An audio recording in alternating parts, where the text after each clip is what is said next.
You are watching TVC News.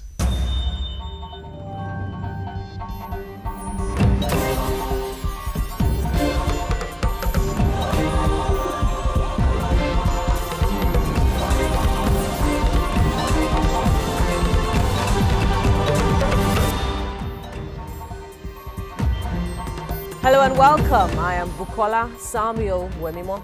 The top stories. Nigeria's government reduces petrol pump price 27 days to general elections. Mali declares country Ebola free. Ahead presidential by-election, Zambia's main opposition party leader promises economic overhaul.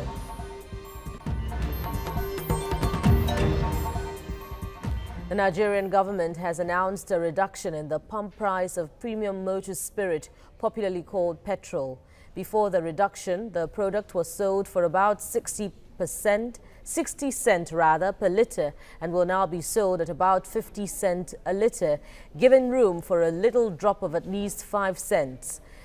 Petroleum Minister Alison Madueke says the reduction in fuel price was necessitated by the drop in the price of crude oil in the international market.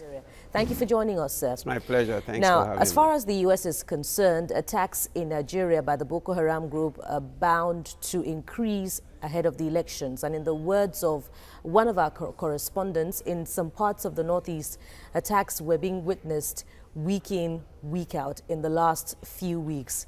Now, what do the insurgents stand to gain by stepping up attacks ahead of the elections? I mean, they've made the Northeast practically ungovernable for the governors in those states.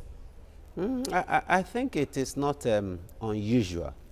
In short, some of us had earlier on said that during this electioneering period, and of course, immediately after the electioneering period, we expect a high level of attacks. You say something important. You said it's now left for the government to be proactive, but we've seen a more reactive military responding to the insurgents rather than a proactive military. How optimistic are you that the military will be proactive in dealing with the insurgents and making sure that the electorate are able to vote during these elections in a peaceful atmosphere? Well, let me start by your last comment. I don't see the feasibility of people going out to vote in those areas, even if you encourage them to go and vote.